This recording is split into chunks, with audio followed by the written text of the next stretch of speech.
A few managed to escape. But the escaped flies were not as safe as they thought. Out of the frying pan and into the fire.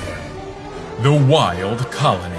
Their numbers have grown so large, they've spread far beyond my windowsill and overtaken my animal room.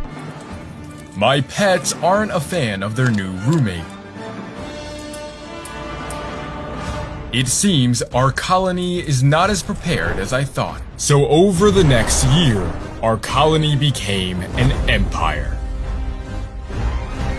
But the wild colony acted in parallel. Both of them are fully preparing for war.